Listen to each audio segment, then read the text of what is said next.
Dans cette vidéo, on va synthétiser les grandes étapes de la préhistoire dans le monde.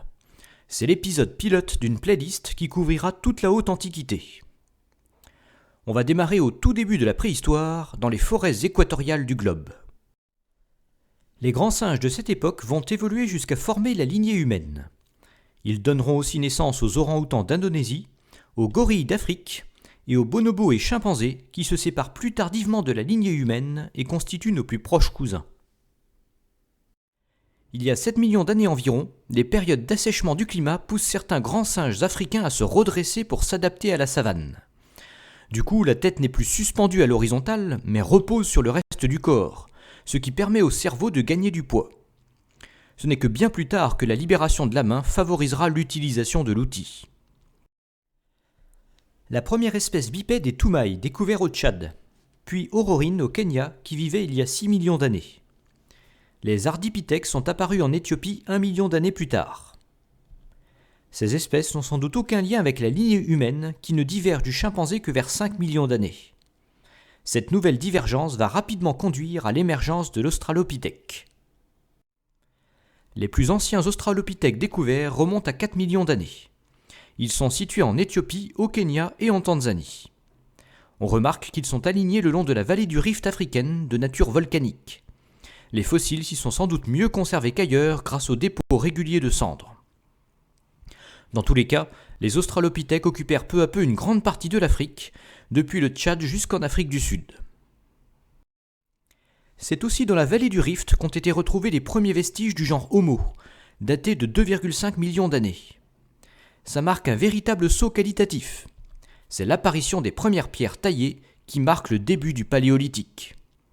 Ça se combine sans doute avec un premier embryon de langage articulé. L'espèce la plus répandue, Homo habilis, continue de côtoyer de nombreuses autres espèces, comme les paranthropes, qui divergent de la lignée humaine et vont se maintenir pendant près d'1,5 million d'années. Il y a 1,8 million d'années, une nouvelle étape cruciale est franchie. Homo ergaster acquiert l'intelligence nécessaire à la conquête de nouveaux climats. D'un coup, l'ère de peuplement de l'homme change d'échelle.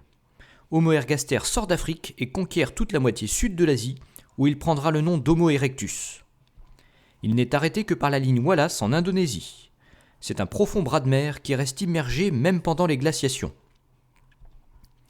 Un peu plus tard, il y a 1,2 million d'années, l'homme atteint l'Europe de l'Ouest, où il donnera naissance à l'Homo heidelbergensis.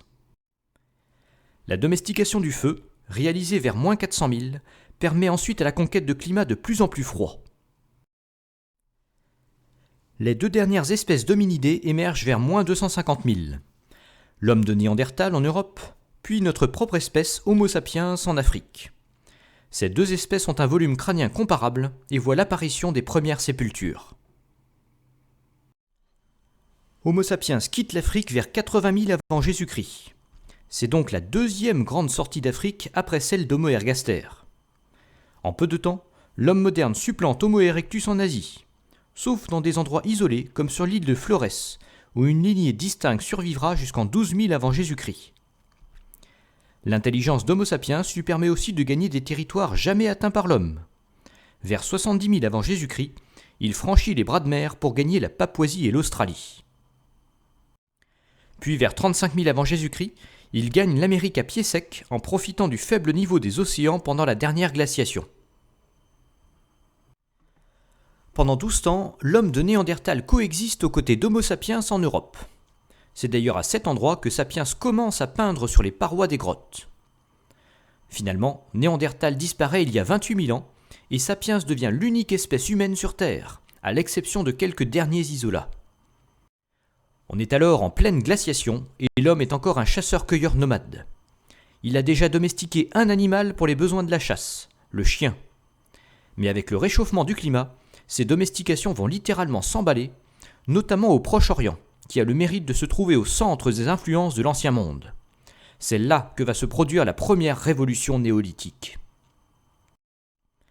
Les plus anciens vestiges de la transition néolithique ont été retrouvés le long d'un arc allant de la Palestine aux Zagros en passant par le Taurus, appelé le croissant fertile.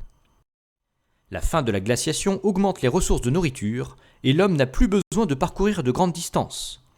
Vers 12 000 avant Jésus-Christ, ils commencent à se sédentariser. Puis, ils cherchent à concentrer la faune et la flore autour du village pour réduire encore les déplacements. C'est le début de l'agriculture et de l'élevage vers 10 000 avant Jésus-Christ. Peu à peu, l'homme sélectionne les meilleures plantes et animaux qui se séparent progressivement des variétés sauvages. C'est le début de la domestication. La chèvre est domestiquée dès 10 000 avant Jésus-Christ, mais la véritable révolution est liée à la domestication du blé et de l'orge 1000 ans plus tard, qui permettront la croissance démographique des premières civilisations. Les villages deviennent permanents tandis que les domestications se poursuivent. Le mouton et le bœuf, puis le porc et le chat pour les animaux.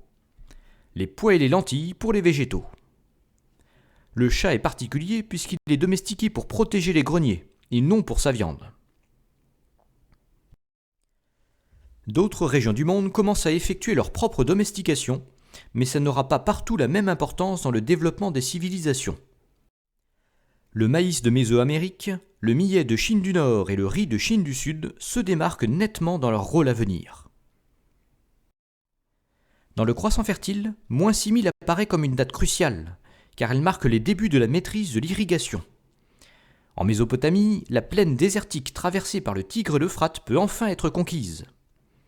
C'est à peu près à la même époque que la culture du blé traverse l'obstacle du Sinaï pour gagner l'Égypte, naturellement irriguée par les crues du Nil. La présence de riches sols alluvionnaires à proximité des fleuves favorise les fortes concentrations de population. Peu à peu, les villages se transforment en villes. De plus, la pression liée à la désertification de la région pousse l'homme à innover. Dans le domaine de l'agriculture pour accueillir les réfugiés climatiques et dans le domaine de la guerre pour en repousser les attaques. Dans les villes, la différenciation entre les corps de métier s'amplifie. La société dirigeante gouverne une population de plus en plus vaste et complexe. En Égypte et en Mésopotamie, l'humanité est en train d'entrer dans l'histoire. Dans le prochain épisode, on se focalisera sur la Mésopotamie au temps des premières cités-États.